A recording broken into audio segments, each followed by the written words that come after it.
right. Good. We are live, and I think we're streaming to Facebook. We'll see what's going on here. Do all our little cool. Yeah, get that going. All right. All right. Well, welcome everyone to another exciting edition of Meet the Author, but not at the Pyramid Club. Even though we call it Meet the Author at the Pyramid Club, the last few years, we have been doing some virtual sessions, as you can imagine. But the beauty of that is I can get authors from anywhere to join us. They don't have to come to Philly, though they want to come to Philly because Philly is an awesome city and the Pyramid Club is a great place. But we're doing some virtual programs. So before we jump into today's program, there is a chat room.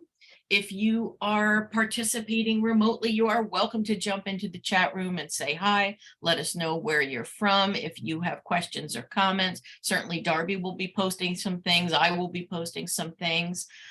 This Meet the Author, if it's your first time here, we have been around 8 years, which is mind-blowing to me. And the last 5 years, we've made Philadelphia Business Journal's Best Networking Associations list, which is cool. We just made number 4 on Best Networking Associations. And it truly is a great place to network, both when we do it virtually and also when we do it in person. I wanted to mention, let me do a quick cut and paste. There is a celebration at Rivers Casino on February 16th. We're going to do a quick cut and paste into the chat room. And anyone can come. I forget what the pricing is for that, but it's, I think, around $62.50. February 16th, 6 o'clock. That is the Book of Lists celebration. And if you like to network, you should be there. If you like good food and drink, you should be there. And I will be there, my sister, my niece, some friends, and probably several hundred people will be there at Rivers Casino on February 16th. So I put the registration link in the chat. I'll probably put it in again. You are welcome to join us to celebrate our Making the List. Our next Meet the Author is February 28th. We have Cindy Huggett. Her book is Facilitator Skills for Immersive Learning. Clearly, if you are in the education field, and I know we have some folks with us today that are in that field, that would probably be a cool thing for you to join us. And Darby has just graciously put the link in the chat. Use the code PYRAMID for complimentary admission. So pass that along to your friends, a little super secret code there to get in for free, the code PYRAMID. So now I believe we're ready. I think I've gone through all my announcements and we are ready to introduce our author. And it's so, these things start months ahead. Camika and I must have been chatting in email. I don't even know, maybe the fall. It was a long time ago, but I'll give you the formal introduction, which is she's an associate professor of urban education at Loyola University in Maryland. Grew up in Philadelphia, thus the book that she's written. But I have to tell you how I met her. And a lot of my authors come to me this way, where I just have like a friend or family member that says, you know, you should probably have this person on Meet the Author. So my cousin Megan is a school teacher in the Philadelphia School District. She went to Central High School, and Camika also went to Central High School. Megan said, you know, one of my classmates from Central just published a book, and I think you would want to have her on Meet the Author. So I thank Megan for kind of turning me on to just knowing who Camika is and her book. And Camika, we are honored to have you as our guest author today. And I'm going to just give you the floor, turn it over to you, and we can do your presentation and then Q&A afterwards. Okay. Thank you all so much for having me. I am out of practice at sharing my screen as I am on sabbatical at the moment. So I feel like I haven't had to share a screen in a little bit, but that's all right. There's no judgment. We'll give you a pass. Thank you. Okay, from start. Okay, there we go. All right.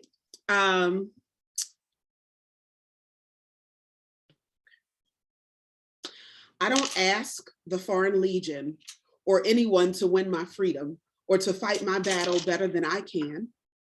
Though there's one thing that I cry for, I believe enough to die for. That is every man's responsibility to man.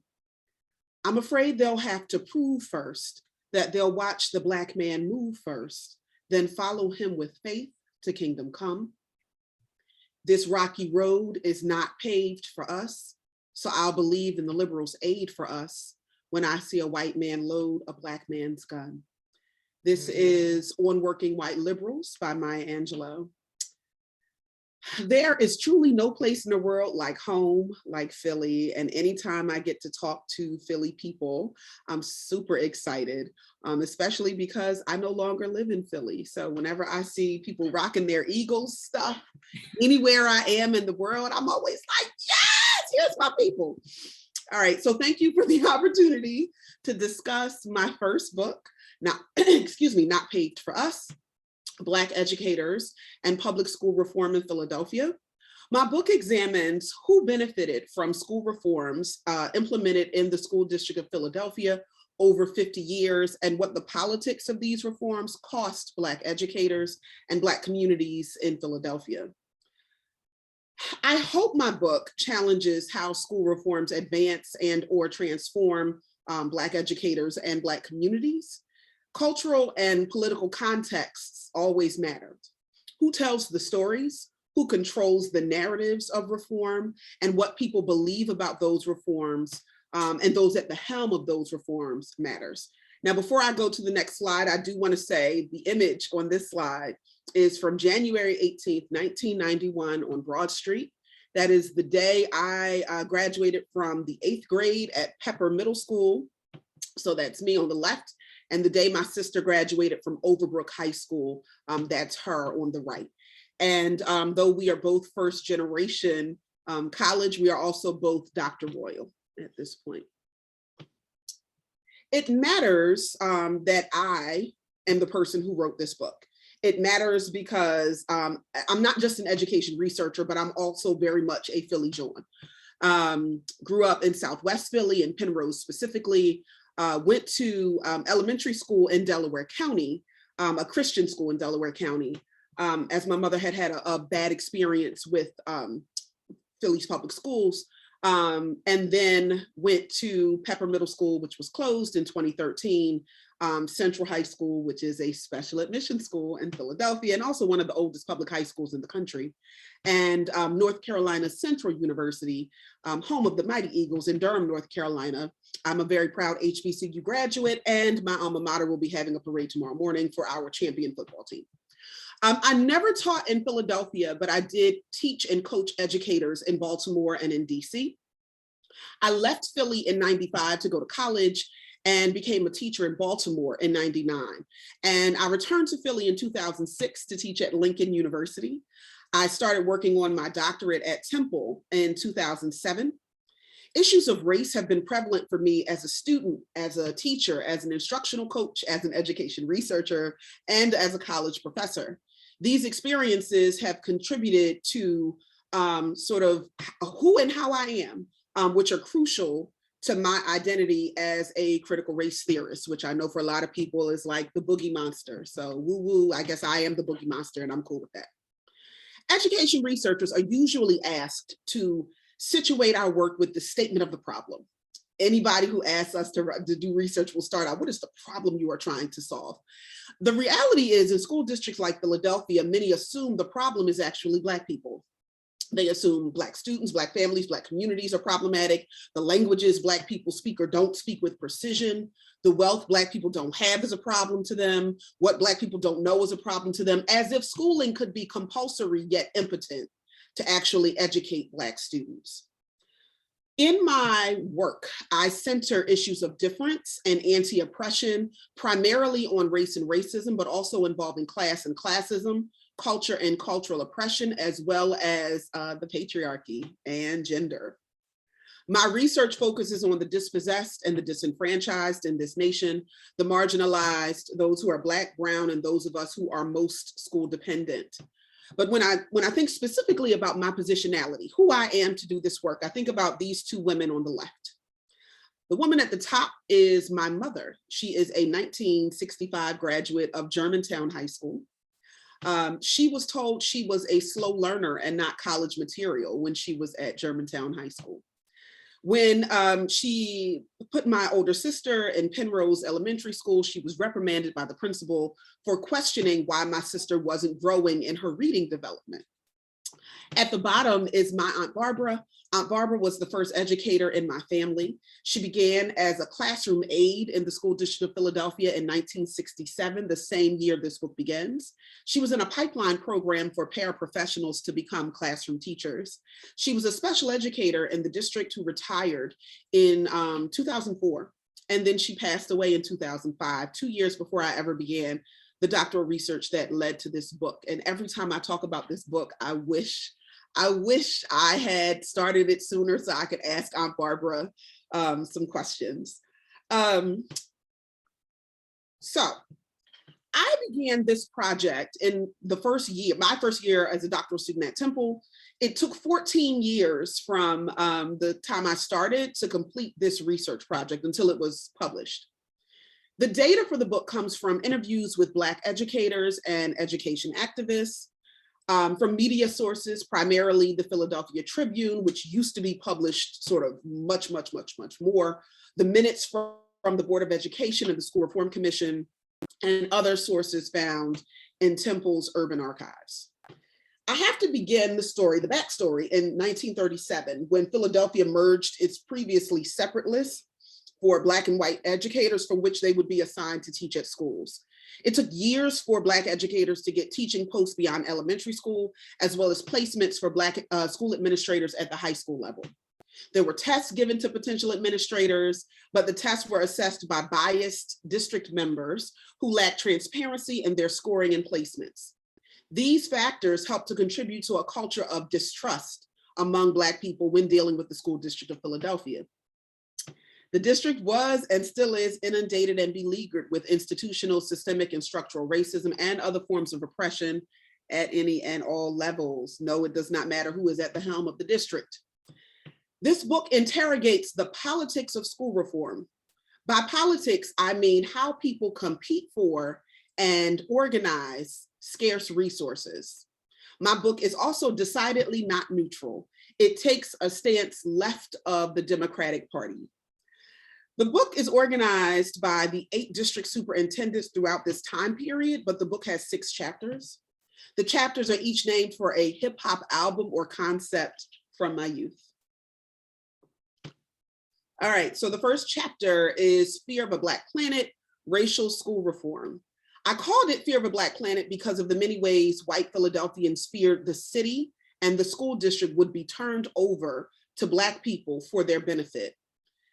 The 1960s was also a time of uprising, and the white power structure in Philadelphia would do anything to squelch those uprisings. So many people, well, I'll talk about him a little bit later, but there were a lot of people in the 60s that wanted to, order, because there were so many things erupting everywhere. The pushback to it was, we need order. We need order, we need calm in every sort of way. Mark Shedd was the white liberal reformer the School District of Philadelphia brought to lead the district through racial reforms at the end of the civil rights movement. Shedd's leadership of Philly schools would test the limitations of white liberalism and white liberals, given the perception that the advancement of Black people meant disadvantage of white people. It matters that Shedd was chosen when there were a significant group of Black Philadelphians who believed Marcus Foster should have been the first Black superintendent of schools in Philadelphia. He was the highly respected and revered principal of Gratz High School, who would briefly become one of Shedd's associate superintendents. Instead, Foster left Philadelphia and became the superintendent of schools in Oakland, California, where he was murdered by the Symbionese Liberation Army in 1973.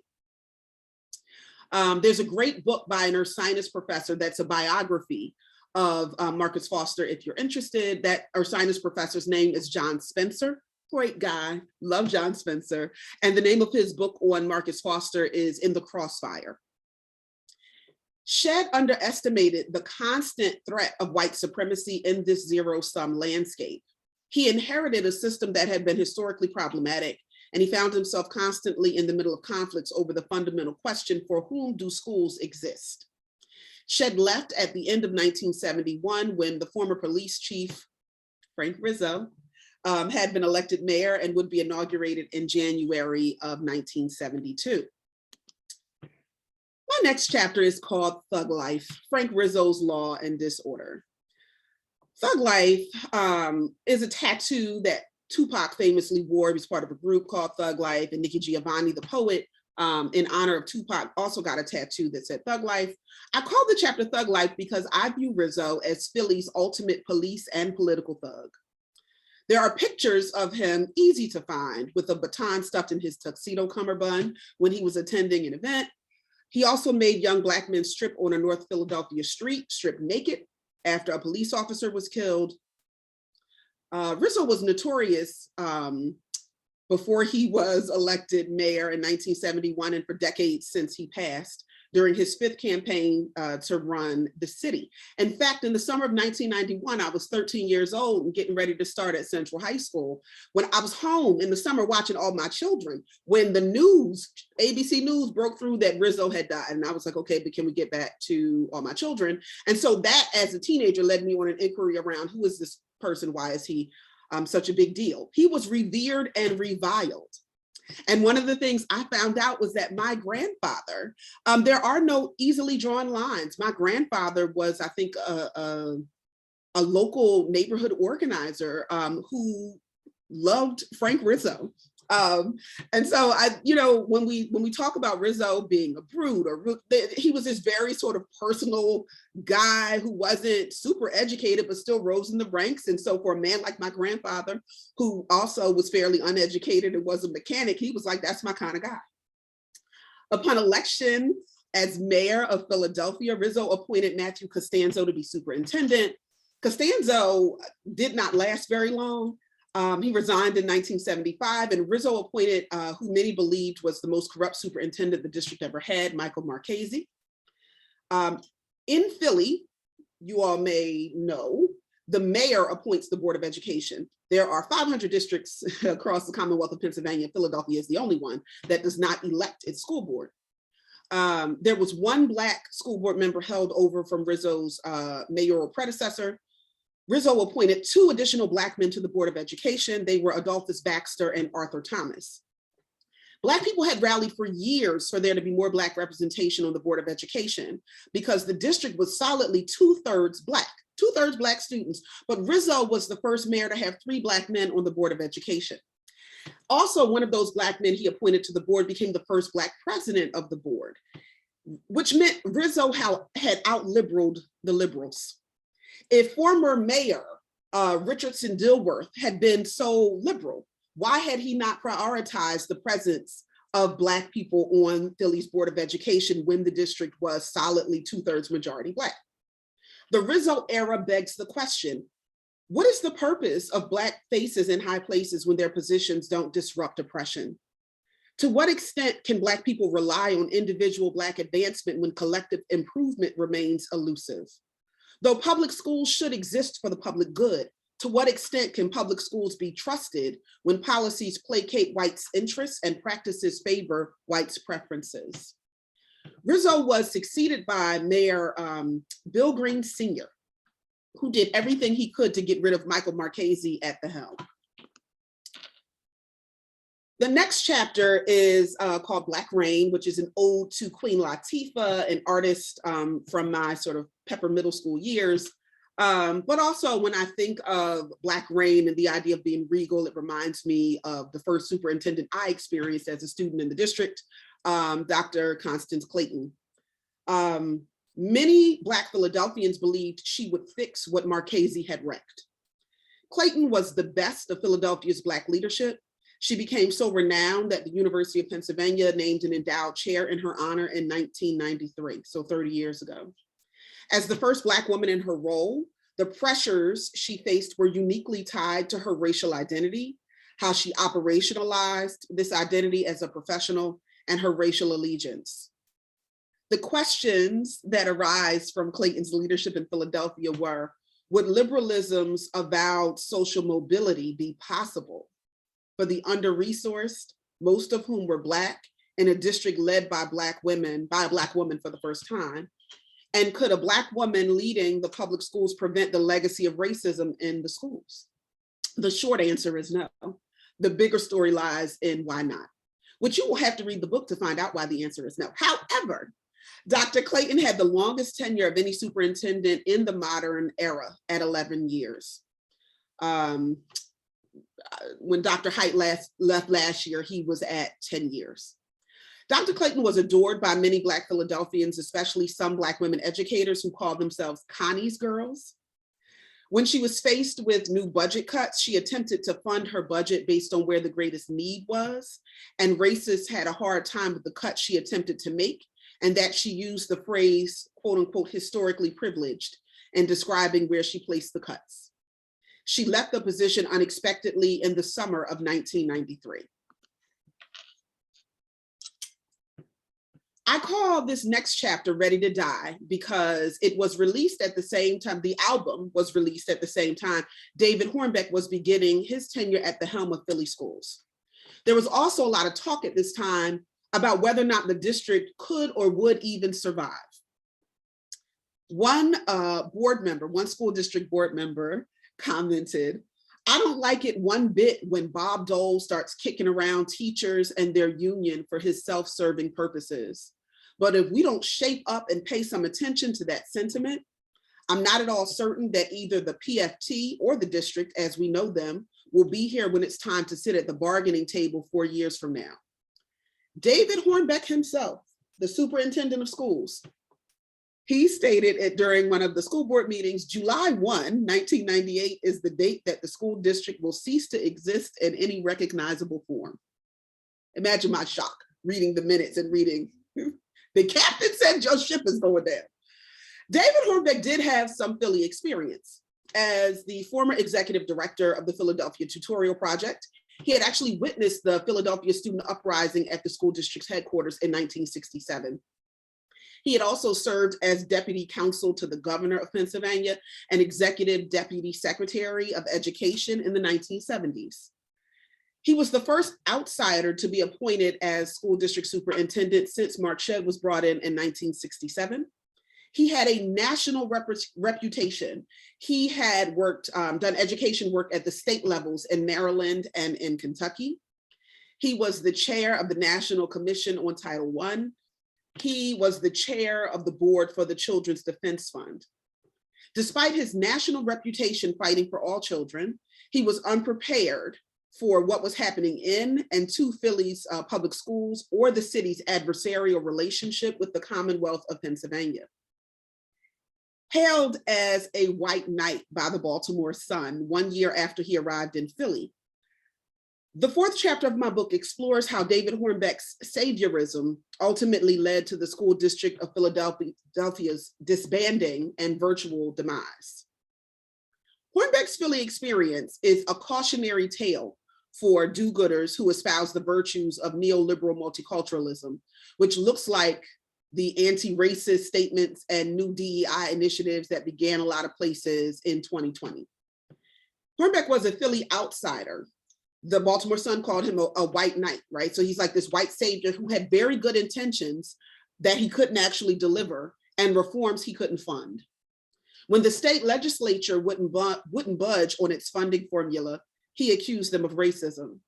But this accusation would prove to be an incompetent motivator for the state's officials to increase the funds. And the district paid for that miscalculation well into the next century. Funny enough, Hornbeck lives here in Maryland. He actually lives walking distance from my job. And after the book came out, he asked if we could meet, and we did. And he said, you know, I got the sentiment that you also think the state, the legislature, you know, is racist in its funding. I said, I do. He said, but I also got the sentiment that you thought that I shouldn't have said that. I was like, I don't. And he said, well, why? I said, because it was your job to get the money. Nobody needed you going around pointing out the racists. Your job is to get the money. Leave that to the people. Other people can say that your job was to butter the people up and get the money. Anyhow, the fifth chapter, Things Fall Apart, is a nod to the Roots album from 1998, but also Chinua Achebe's inscription of the William Butler Yeats poem at the beginning of his book with the same name. Things fall apart, the center cannot hold. Mere anarchy is loosed upon the world. The blood-dimmed tide is loosed, and everywhere the ceremony of innocence is drowned. The best lack all conviction, while the worst are full of passionate intensity. By this point, the state had taken over Philly schools in a reform scheme, just as No Child Left Behind became the law of the land, and synergistic forces ushered the school district of Philadelphia in a program of destruction and wealth extraction. The district now had the money previous superintendents had so desperately wanted, but the School Reform Commission, which replaced the school board, and Paul Vallis funneled those funds to corporations, nonprofits, and universities for their very expensive interventions. While minor improvements came to the School District of Philadelphia through Vallis and the SRC, the costs outweighed the benefits. The SRC's and Vallis's corporate solutions deepened and widened the financial problems they were sent to ameliorate. What initially looked like improvement was a shell game that left the district more fiscally distressed under state control than under local control. Vallis had been the CEO of Chicago Public Schools since 1995, and he was referred to there by some as a miracle worker, a walking encyclopedia, and who would find sources of money to do things that were miraculous. Vallis's money magic and miracles would catch up to him by the time his tenure in Philadelphia came to an end. He left the Philly schools in 2007, having stayed just long enough for the district's budget to be in shambles. And then the last chapter of my book is actually named for my very favorite hip hop album of all time by Mos Def, an artist now known as Yasin Bey. Black on Both Sides, the perils of neoliberalism. So I call it Black on Both Sides for a few reasons. One, the last two superintendent tenures I examined were both Black superintendents, so Arlene Ackerman and Bill Hite, but also, you know, they were Philadelphia outsiders, Black people, but Philadelphia outsiders who were sort of brought in to really advance these very, from my position, very problematic notions that I think to some extent, at least Ackerman actually understood as problematic once she got in there. And so while you had Black leaders sort of pushing these ideas, you also had Black community members who were like, wait a minute, this isn't actually what we need. And so you had Black people on both sides of these arguments. It's important to note that Ackerman was chosen the same year Obama became the first Black president of the United States.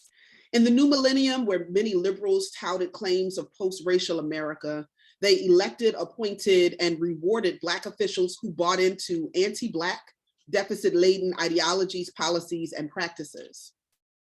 When Arlene Ackerman came to Philadelphia in 2008, she generated the sense of possibility and hope that many Black people initially experience when other Black people are in positions of power. However, Ackerman and her successor, Bill Hite, were both outsiders to Philadelphia, and they were both Broad Superintendents Academy affiliated educators brought into Philadelphia to deepen and widen neoliberal school reform. While these Black educators had some Black support, there were also Black people opposing their plans to further decimate public schooling in Philadelphia. There were Black people happy with having Black leadership for the district while also bemoaning how they led. The leadership in this era begs the questions, what does it mean to be a Black educator overseeing the systematic defunding of the majority Black school district you were entrusted to lead? Whose interests would be privileged and prioritized in these tenures? And at what point is Black ascendance to positions of power buying in or selling Black people out?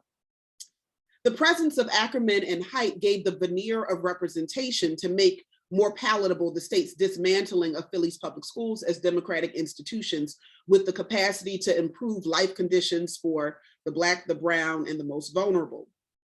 Tensions between the embeddedness of structural barriers versus individual efforts and individual responsibility abounded in these years. So much happened during these years between the SRC's destruction and school closures and parasitic charter chain expansion and the King High School management debacle and preying on Black charter schools in the district. You really have to read it to get the tea.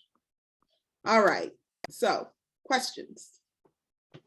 Wow. Thank you. Camika. Thank you. And if you want, let's see your face so people see faces. And Darby, if you wouldn't mind, if you would paste the link to the book in our chat again. And that way we'll get back together. So, wow. The first thing I'm thinking is if anybody wants to fix the school system, your book would be a great place to start, because it gives people a snapshot of like, how did it get to be where it is? Mm-hmm. Because if you're going to fix something, you have to see what the root cause of the problem is. And you opened the conversation by saying the assumption is the problem is Black people. And I think, and it was just a one sentence, but when you get right down to it, if that is the assumption, that's a problem. That's a problem. A lot of people who have that assumption, whether they'll be honest about it or not, you know. Yeah.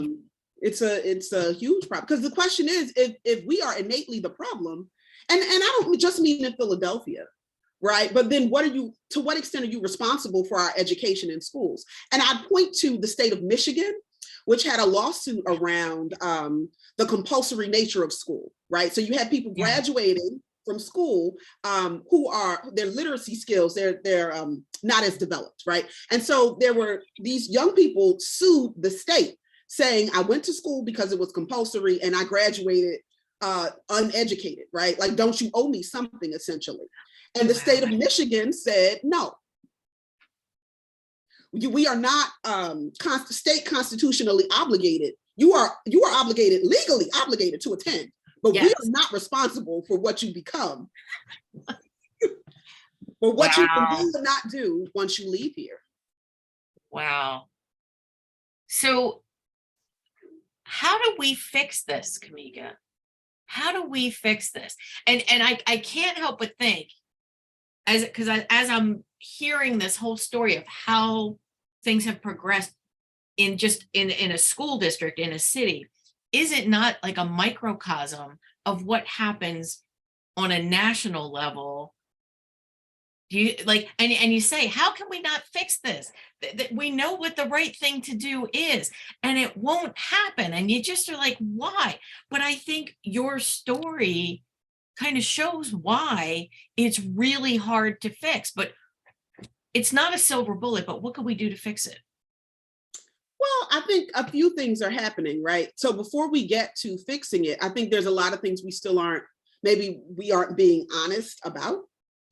So, for example, I wrote an op-ed that was in the Philadelphia Inquirer about opening up admission to schools like Central High School, right? Special admission schools, and what's required. Many of my fellow alumni from Central High School were just so upset at the idea. So what was happening was their whole zip codes in the school district of Philadelphia, where not a single child can get into one of the special admission schools, right? Now I look at that and I say, you cannot get me to believe, this is my 24th year as an educator, there's no way you're gonna get me to believe that everybody in the whole zip code is just dumb, that there are no smart people, right? So I'm throwing that out as a possibility, right? We got to believe that at least there's somebody should be able to do this work. So if nobody in the zip code is getting in and they've all been going to city schools, we have to ask why, what's happening, right? Mm-hmm. And so when we start to peel that back, we see a few things. For some of them, they're not good test takers. For some of them, they didn't have access to rigorous content that would prepare them to do well, right? So we have to look at what those things are. And so my position is, if we assume that there has to be somebody in the school who can do well at these schools, then we have to look at ways to provide opportunity to those young people who are being denied those opportunities, not because of them, they can't pick their own curriculum, right? They didn't choose the neighborhood school to not offer algebra, right? And so a lot of people got upset with that, like, well, if they can't do well on the test, they just don't belong, you know? And I'm like, it's more complicated than that, right? And for those of us who have historically done well on tests, I think it's easy to believe that we know what it means to be successful. But as someone who's been an educator for 24 years, I can tell you that oftentimes the ways we assess students don't allow them to show just how brilliant they are and what they can do. True. Right? So Yeah. when you ask me, how do we fix it? We have to want to fix it. And there things like that people don't necessarily want to fix. Because here's the other thing, we still live in a very capitalist society where everything is sort of, it's this zero-sum game where people think if you have this, it means it's a loss for me. And so I think in a lot of ways, there's not the collective will to fix some of these things, because people start to worry if we fix too many things, then my children won't have access to this, that, and the other. So there are researchers who look at something called resource and opportunity hoarding. Yeah. And I think that's a part of what we see happening in Philadelphia. Wow. And I see a comment in our chat. Stephanie is saying, very important and well said. As a CHS alum, 260, you are correct, and it has to change. Thank you for that. It's so fascinating to me, because I'm like, what is wrong with giving kids an opportunity to try? Like, nobody is saying torture them with calculus if they can't do it. Right? And it is torture, Camika. Listen, I never even took calculus. If you want to keep it funky, I never took it, because I took my little 3 years of algebra, which was a requirement, and I was like, it wasn't my area of it just wasn't for me. I wasn't that good at it. When we have our little get together, we'll talk about that. I consider that the weed out course. I was at Chestnut Hill College. I was pre-med. Clearly I'm not a physician, so we see how that played out. But anyhow, that was a requirement, 2 semesters of calculus, and I was almost a weed. It was very, very hard. But to your point, people who can be very, very intelligent, very, very talented, very, very capable, but they don't fit, they don't take tests well, maybe they weren't prepared well, but why should they be not denied the opportunity to be all that they are, right? Yeah, but we have to believe that people are actually worthy of that, and that there's not just one way to determine, who should have access to those things. It's how do we shift that mindset, Camika? How do we shift that mindset? Because I'm telling you, your book was eye-opening for me. So I've lived in a suburb of Philadelphia my whole life. So my whole picture of the school system is what I experienced in Montgomery County, going to Catholic school. I remember my parents scraping to send me to Catholic school, and I went all through even a Catholic college. But I see the Philadelphia school district as an outsider. And certainly my cousin who's now teaching it provides some perspective, but it's there is so much potential. And how does that happen? The one thing that intrigued me was early on in your book is one, that the board members for the school district are appointed and not elected. And the story about they purchased a fleet of Chrysler LHS or Chrysler New Yorkers, 11 of them, and there were only 9. And why did you need 11 cars? Well, in case some of them didn't work, and they were going to Atlantic City for their meetings and having huge, but when you see that, it's like, that is just clear waste of money, like when you have kids coming to school who don't even have supplies. Yeah. They don't even have a pencil. So the fleet of cars thing is so fascinating for me. Because, and I didn't want to spend too much time going down the rabbit hole of, was there a precedent set, right? Like, so were there people prior to them? So it's this interesting sort of push and pull, I feel like, because when that happened, that was during the Rizzo era. The thing is, prior to Rizzo, the board members were a lot wealthier. They had a lot more money. So they actually had more disposable income to throw around to go to all these meetings and to, and those things wouldn't necessarily be captured where they were meeting because they weren't using public funds because they had their own, right? Okay. Rizzo appoints a board that has less wealth. Now they're more connected, but they have less wealth. And so one of the interesting things for me was the use of these cars. So in a way, I don't believe anybody on the board was actually like a poor person, right? So let's not mistake that. But these weren't people who were necessarily independently wealthy, because they also, I found out, I had a little date with a young man who is a school board member in another state. And I found out that on his school board, they are paid.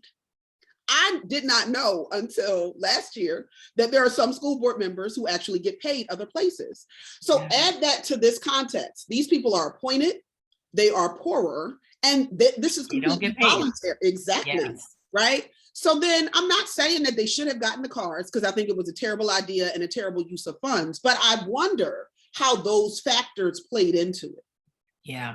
What exactly when you know that there are board members, and these aren't people who are isolated, because they're interacting with the state boards of education from around Pennsylvania, from across the country, right? So they had to know that other people were getting something out of being board members. And so I wonder how that knowledge played into their choice around the cars. Now, clearly the cars were, I mean, the district, the people needed the money more than they needed the cars. But I think it's complicated. Yeah. That was very eye-opening for me to see that and think, wow. And you talk about, it is a stratified system. Mm-hmm. And I think those of us that are not in the education world, and certainly not in the Philadelphia school district, what does that mean? A stratified system? Wow, that's a great question. So when 17 years old, leave Philadelphia, and I go to Durham, North Carolina to go to college. And my first friend at NCCU is still my very best friend. She's an educator down in Clayton County, Georgia. And I remember, we're in college first semester and we're talking, and I'm telling her about Central High School, and my sister went to Overbrook, but she was in the music program. And I'm telling her about, and she was like, wait a minute, what do you mean you had to apply to high school? And I was like, yeah, they used my 7th grade grades, and I had to, I chose Central and Girls High and engineering and science, and I went to do campus visits. And she was like, why? I don't understand. Like, why can't everybody just go to a school where these same programs are offered? And I was like, it was so normal for me. Right. You didn't even question it. No, I couldn't really understand. And she was like, so you went through the college application process essentially at 12 years old. And that has never left me. This is what I mean by stratified. We have historically made decisions in the school district of Philadelphia around who is worthy of access to these different types of education. It's why I mentioned my mother, right? So my mother at Germantown High School, which in the 1960s was seen as a pretty good school, still at that school was told, well, you're not college material, right? What does that even mean? What if someone's working style is just a little different than you're accustomed to? How do school counselors get to be those types of gatekeepers, right? Now that ends up being fuel for her, because she's like, nobody's going to tell my children that they aren't college material. But historically in the district, we have sorted and sifted and decided who deserves access. That's what the district has done. And the reforms we've done over time have been, well, we're going to try to give a few more kids access. We're going to try to, and every time it's like, we'll give a few more kids access. But then what that also means is that the kids you still decide aren't worthy are sent to schools that essentially become dumping grounds. Wow. And we have seen over the years how education is your ticket of admission to jobs, wealth, success. So by denying that, you're really setting the tone for the rest of their life, for what they are going to be able to. Although I will say this, and I've been watching this for years, because as we can get a lot of information on the internet. I don't want to poo-poo college, because college is awesome, but things are different now.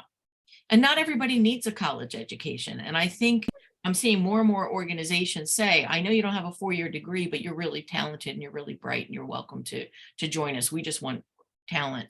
But there is still a significant amount of the corporate population that if you don't have a 4-year degree, you're not in the club. You don't get in. My position isn't that everyone needs to go to college. My position is that I don't get to make that decision. Yeah. But you should, I as an educator, right? But I should provide you with the classes that will allow you to make a choice. Yes. That's it. I don't need to decide for anybody else. This is why when people start talking about, oh, well, we know students' ability levels. No, we don't. What we know students' performance levels. We know how students performed on a particular test on a particular day. We don't know what they're able to do. We don't know who they will become. My mother, who was supposedly not college material, went and got a college degree and graduated in 2008 after both of her children had graduated from undergrad and after our lives were set up. We don't know who people will become. And we as educators and community members have no right to make those decisions for people's children. And I would argue that we have no right to make that decision for our own children, because our own children will surprise us. This is true. Well, I have to ask this question because I was thinking about it as I was reading the book. And what do you think of Abbott Elementary? Have you watched the show? Abbott Elementary. I love it. I love it. I watched, I fell asleep on it the other night. And so last night, I had to Google who is Vince Staples, because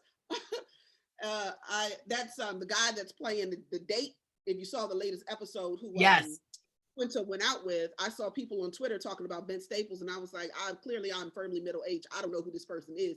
So I had to Google him. But I love Abbott Elementary. I do not miss an episode. So I'm wondering, will that show influence school reform? Will that show have any or is it purely entertainment? I don't know.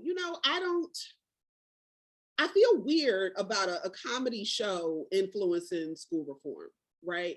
What I will say has been great is I do feel like the writers are introducing some very interesting tensions and drawing conversation around charters, for instance, drawing kids from traditional into charters, right? I think that's an important conversation for people to continue having. The woman who Abbott Elementary is named after, Joyce Abbott. I met Miss Abbott. I've seen her at different sort of education conferences. She was a longtime district educator. And so, I think her having a say or some influence or, lending her thoughts and ideas, I think that makes a lot of sense as opposed to the show itself. But I think that what the show can do is highlight some of the things that have been happening that people may not recognize. Like the principal, who is clearly so self-absorbed. It's not about what she can do for the school.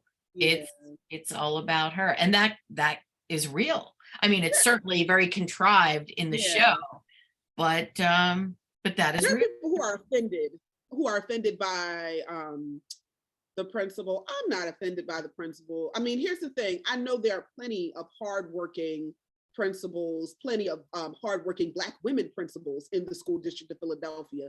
I also have encountered some that, I wouldn't send my dog to the school they were running, right? So it takes all types, right? So the principal's fun, it is still a TV show that is a comedy. We are supposed to have something to laugh at, right? And so I love watching the principal. I also love that the show introduced us to these very human sides of the principal. So while she is self-absorbed, she also is taking care of her elder family members, which is something I do in my life, right? Even the latest episode where the young man comes in with pants that don't fit, and she's helping him figure out how to get right. So there are still some redeeming qualities for this woman who's very self-absorbed.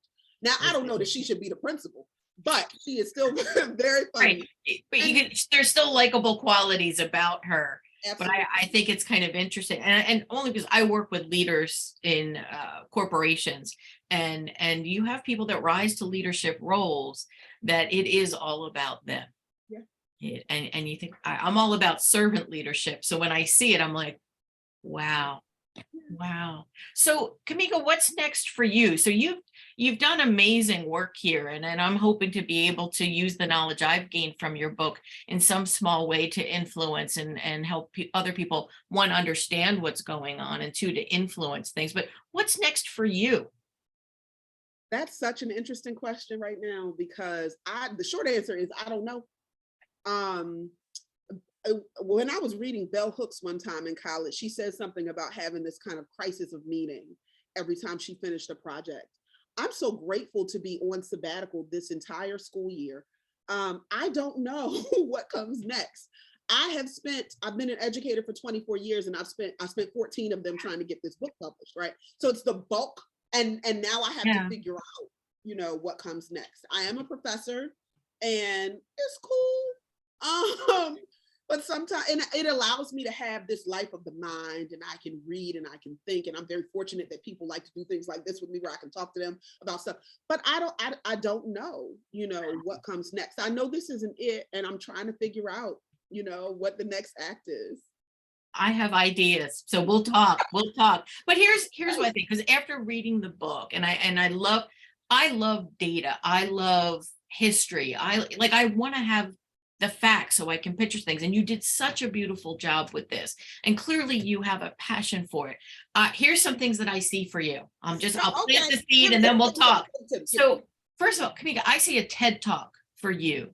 I see a TED Talk where and you pick what it is you want to focus on, education reform, whatever it is, but you have so much, you have wonderful stories that are very real. So I see a TED Talk for you. And I also see you on a speaking circuit, planting seeds of understanding, first of all, like giving people that, because they don't understand. As a suburban Philadelphia gal, I didn't really understand what was going on in that school district, but I think there's stuff for you to do. So we'll talk. I'm open to it. I'm always a fan of thinking big. Think big. So, but this is really, really good stuff. I am so grateful that we finally got to have you on Meet the Author. This will be recorded, so we'll have this out on the Meet the Author page, so you can send your friends and family and whomever is interested to that recording. And thank you for your patience with me. Oh my gosh, I know it'll always happen. I know it will at some point, but I'm grateful that we got to do this, because this is important stuff. I do adult education in corporations, but education is education, and it is just so important. So the fact that you took a deep dive and published such a beautiful history and story is really awesome.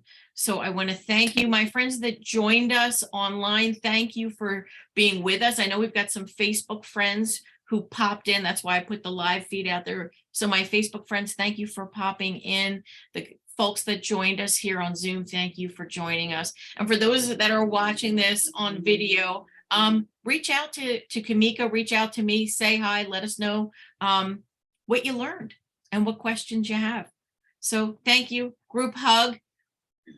We'll end our recording. See if we can do a quick stop. Stop.